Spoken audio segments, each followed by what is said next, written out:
Votre invité à présent dans la grande interview en direct sur Boursorama, c'est l'économiste Nicolas Bouzou. Bonjour Nicolas. Bonjour David. Merci d'être avec nous sur Boursorama, président du cabinet Asterès. On a dit beaucoup de choses. Déjà, est-ce que Trump, c'est selon vous, un idéologue ayatollah du protectionnisme, ou est-ce que ça reste the art of deal? Il est à la recherche du méga deal pour les Américains, et donc il frappe dur et il se met en position de force? Non, pour reprendre votre expression, je pense que c'est un ayatollah du protectionnisme. Il avait déjà mis en place quelques mesures protectionnistes lors de son premier mandat. Rien à voir, mais là, ça a été annoncé pendant sa campagne. Il a dit, il redit. Il avait même dit, vous connaissez cette sortie où il dit que le mot tarif est le plus beau mot du dictionnaire anglais.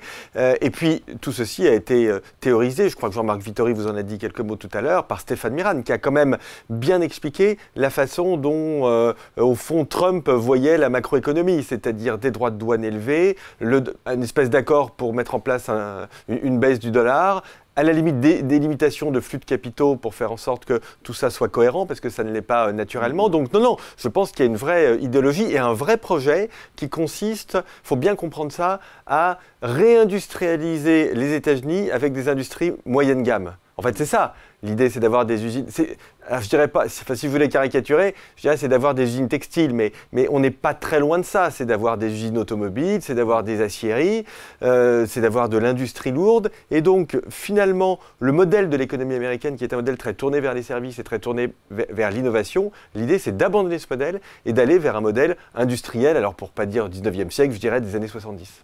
À tort ou à raison? À tort, de mon point de vue, mais ça c'est le problème des Américains, mais à mon avis à tort, parce qu'il y a cette idée très perverse du point de vue intellectuel qui consiste à vouloir revenir vers le passé, comme si c'était possible. Ça correspond à quelque chose de très fort politiquement, et d'ailleurs J.D. Vance l'avait parfaitement écrit quand il avait sorti son livre, je crois que c'était il y a 5 ou 6 ans, c'est-à-dire cette grande désindustrialisation, en particulier du nord-est des États-Unis. L'idée c'est d'essayer de revenir là-dessus. Mais je pense que ça n'est pas possible. Je pense que c'est une mauvaise stratégie pour les États-Unis, parce que les États-Unis, ça reste quand même l'une des économies les plus riches au monde, avec des revenus élevés, avec une puissance scientifique, technologique absolument inégalée. L'administration Biden avait fait un bon travail en matière de réindustrialisation, puisqu'on commençait à avoir des chiffres positifs. Donc je pense que cette politique, elle est mauvaise pour les États-Unis, mais ça, comme je disais, c'est leur problème, c'est un pays souverain. Je pense surtout qu'elle est très dangereuse pour nous et pour le monde entier.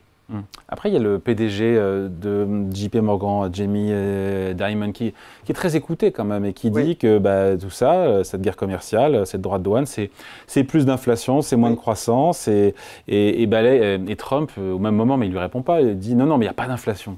Non, mais qu'est-ce qui va se passer sur l'inflation? On nous a dit 4% d'inflation cette année, quelque part aux États-Unis, on est à 2,5, 2,7. L'inflation globale.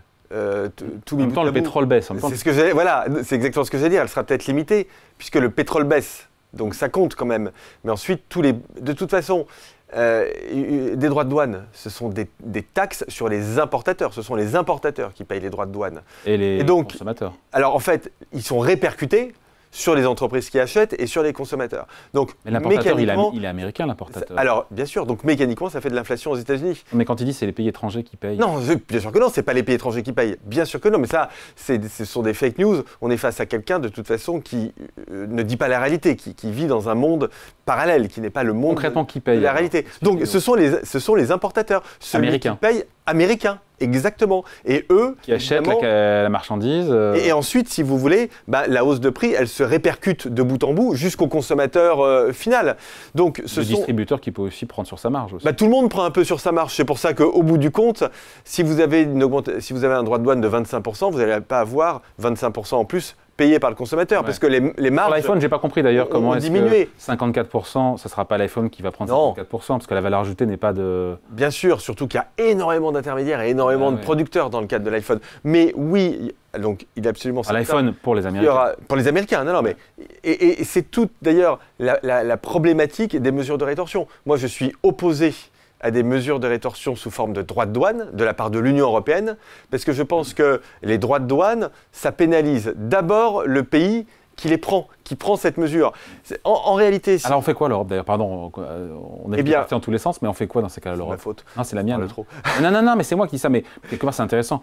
Non, mais... Entre, je disais hier, entre la Suisse qui dit on répond pas, entre des pays qui se couchent, et je les citerai pas, mais qui sont des pays plus petits, entre la Chine qui dit œil pour œil, dent pour dent, effet miroir, tu me taxes à 34, je te mets 34, Trump qui dit mais maintenant ce sera 50, ils vont répondre 50 les Chinois. Ouais, c'est pour ça que je pense que la Chine se trompe, et d'ailleurs cette stratégie n'est pas la stratégie qu'ils avaient utilisée lors du premier mandat de Donald Trump. Je pense que la bonne réponse, c'est celle pour l'instant de l'Union européenne. De toute façon, c'est une compétence européenne, hein, donc là pour le coup, c'est celle d'Ursula von der Leyen qui, d'après ce que j'en comprends, c'est pas encore parfaitement clair, mais a un théorème qui dit infliger les dommages majeurs à l'adversaire et nous protéger au maximum. C'est-à-dire le moins de droits de douane possible, sauf si c'est très ciblé, mais prendre des mesures plutôt d'ordre réglementaire. Par exemple, on a une arme atomique. Cette arme atomique, qu'en plus, on peut prendre aujourd'hui dans l'Union européenne au sens figuré, mais je veux dire sans l'unanimité. Donc ça peut être pris assez facilement. C'est exclure des appels d'offres des Européens, les entreprises américaines. Alors ça, je peux vous dire que c'est un outil extrêmement puissant. Et là, pour le coup, ça ne coûte rien aux Européens. Donc je pense qu'il ne faut vraiment pas se presser. La Commission est prête à retirer, paraît-il, tous les droits de douane sur les biens pour faire plaisir à Trump. C'est très intelligent. Non, c'est pas pour faire... Mais attendez, c'est une fantastique idée. Là, c'est très intelligent. Trump nous dit, grosso modo, vous abusez de nous parce que vous mettez en place des droits de douane et donc moi, je rentre dans une espèce de protectionnisme pour compenser, en fait. Eh bien, la Commission européenne dit, banco, sur les biens industriels, 0 droit de douane des deux côtés. C'est génial. Parce que là, on va voir si Donald Trump croit à ce qu'il dit. Mais moi, je pense que non. Je pense qu'en fait, il ne veut pas entendre parler. Je pense qu'il ne veut pas une zone de libre-échange. Je pense qu'il veut des droits de douane très élevés. Et au fond, alors je disais tout à l'heure que du point de vue industriel, il s'agit de revenir un peu aux années 70, voire au 19e siècle. Mais du point de vue fiscal, et je vous le dis sans outrance, on se connaît depuis longtemps, je ne suis pas quelqu'un qui verse naturellement dans l'exagération, en fait, il veut revenir au système fiscal du Moyen-Âge. C'est-à-dire un système fiscal où bah oui, parce que toute la fiscalité, en fait, c'est un peu son rêve.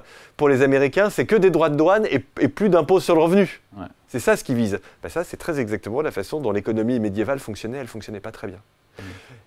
On va en récession ou pas? Oui. Oui, on va en récession. L'économie mondiale va en récession. Oui, on va en récession. J'espère qu'on va pouvoir l'éviter. Mais on y va parce qu'il y a une escalade. Et c'est là où je suis un peu critique envers la stratégie chinoise. Les Chinois nous avaient habitués à plus de ciblage et un peu plus de finesse dans Là, c'est l'effet miroir. Tu me mets... Oui. Non, mais vous l'avez dit, c'est œil pour œil, dent pour dent. Tu mets 34, je te mets 34. Et sauf que maintenant, Trump dit je te mets 50. En fait, c'est tout le problème. C'est demain. C'est demain. C'est qu'on a face à nous un acteur qui est pas dans l'économie, qui n'est pas dans la macroéconomie, qui n'est pas dans l'analyse économique, mais qui est dans une espèce de rapport de force et une psychologie extrêmement brutale. Donc, jouer l'escalade avec un acteur irrationnel en se disant ça va le calmer, en fait ça le calme pas, il s'énerve encore plus. Mais il y a quand même autre chose, David, si vous me permettez, moi je suis quand même très étonné, personne n'en parle, mais quasiment personne. Ce que fait les États-Unis, c'est absolument illégal. Enfin, je veux dire, on se pose la question des conséquences économiques. Les États-Unis ont des traités commerciaux, sont membres de l'Organisation mondiale du commerce et ont des traités commerciaux avec tout le monde.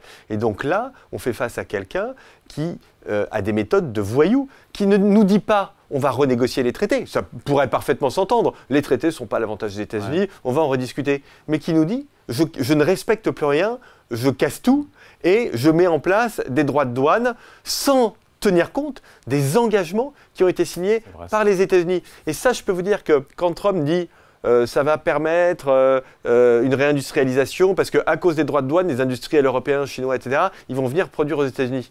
Je pense que non, parce que moi j'en parle avec les chefs d'entreprise. Donc ils disent un peu oui pour faire plaisir à l'administration Trump, ils défendent leurs intérêts, mais ils savent qu'ils ont affaire à un pays qui ne respecte plus du tout ses engagements internationaux. Et ça, c'est délétère pour les Américains eux-mêmes. À terme. Oui, enfin à terme. Enfin, le soft power américain en ce moment, quand même, il n'est pas terrible, au moment où on se parle.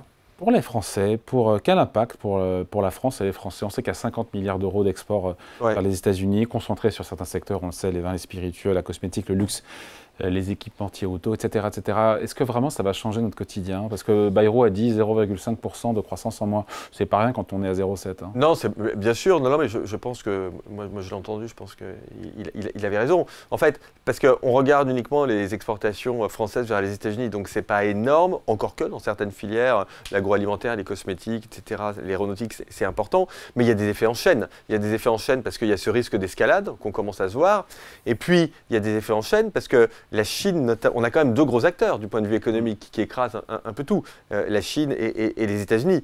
Et en fait, si la Chine ne peut plus accéder au marché américain, c'est un peu ce qui est en train de se dessiner, bah, du coup, ils vont mettre le paquet chez nous sur le marché européen. Et comment ils mettent le paquet? Alors, je ne veux pas dire de choses je ne veux pas faire de procès d'intention à la Chine, mais enfin, il y a des enquêtes, c'est-à-dire qu'on peut raisonnablement imaginer que parfois, nos partenaires chinois ne sont pas parfaitement en règle avec l'Organisation mondiale du commerce, en tout cas, ou avec même les règles de l'Union européenne. En tout cas, il y a des investigations, il y a peut-être quand même parfois des subventions publiques, etc. Vous voyez, et donc, on peut penser que ça va se renforcer. Donc, les effets sont beaucoup plus... Toute la camelote qui ne sera pas déversée sur le marché américain peut revenir chez nous. On le voit déjà dans le textile, dans les vêtements.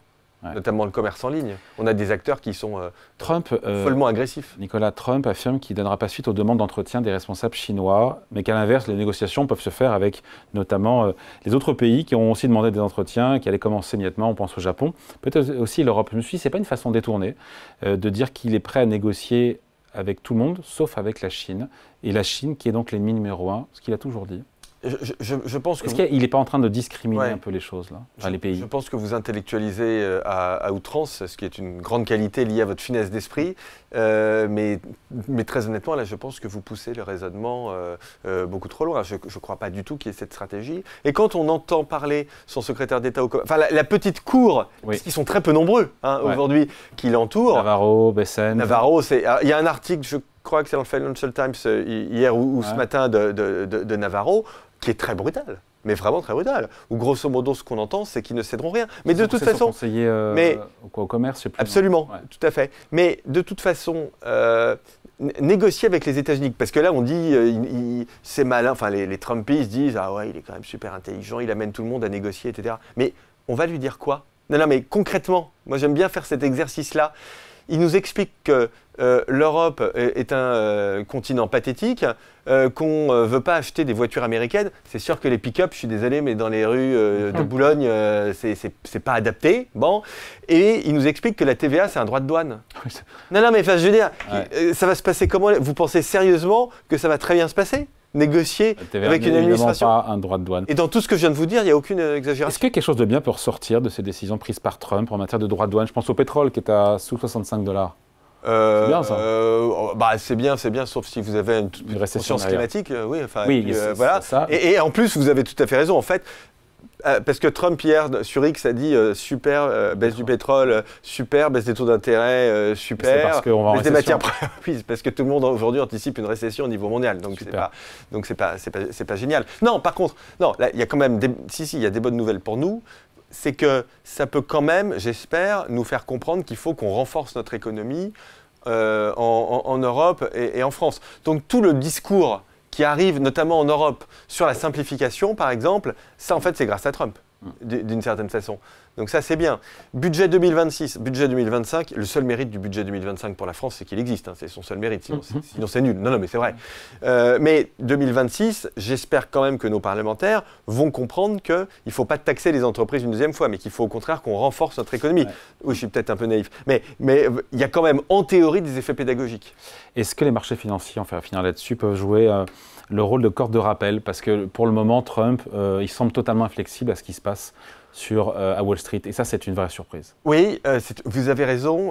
Quand vous regardez la télévision américaine, c'est très intéressant. Ils ne parlent que de la bourse et des retraites. Mais vraiment, parce que pour nous, les télévisions américaines, parce que, alors, à part ici, évidemment, mais on va dire, par exemple, sur les chaînes d'infos en continu, en France, la bourse, c'est un peu théorique. Bien sûr, les Français ont des placements en bourse, mais ce n'est pas directement leur niveau de vie quand ils seront retraités qui en dépend. C'est pas ça. Aux États-Unis, c'est ça. Est-ce que ça peut faire reculer Trump?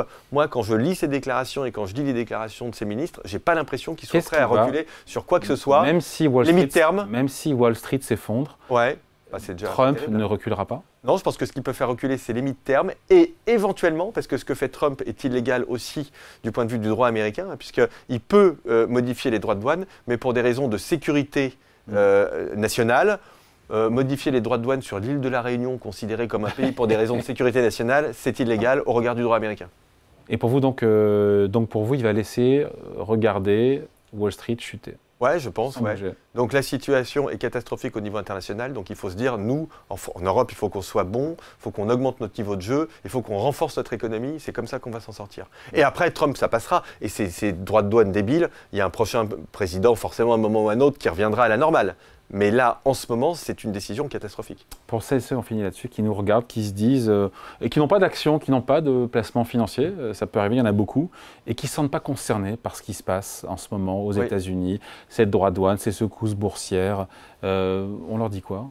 On leur dit que le monde qu'on a construit après 1945, qui était un monde quand même à beaucoup de points de vue assez positifs, les États-Unis sont en train de le détruire, mais on le reconstruira, donc il faut faire le dos rond. Quant à ceux qui ont des placements boursiers, c'est pas ici que je vais le dire, mais on ne regarde pas au jour le jour, on laisse passer. La bourse, c'est ce qu'on dit les conseillers, c'est ce qu'on dit les conseillers. Tant que vous ne vendez pas, vous n'avez pas perdu les conseillers de Trump. Mais oui, bah ça, de ce point de vue-là, ils ont raison. On attend, et puis de toute façon, c'est toujours bien. Là, il va y avoir des boîtes à vendre à des prix soldés, hein, des super boîtes en plus dans l'Union européenne. Hein.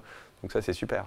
Bon, il faut finir par un peu d'optimisme. Merci beaucoup. Entretien avec l'économiste Nicolas Bouzou, président du cabinet Asterès. Merci Nicolas. Merci David.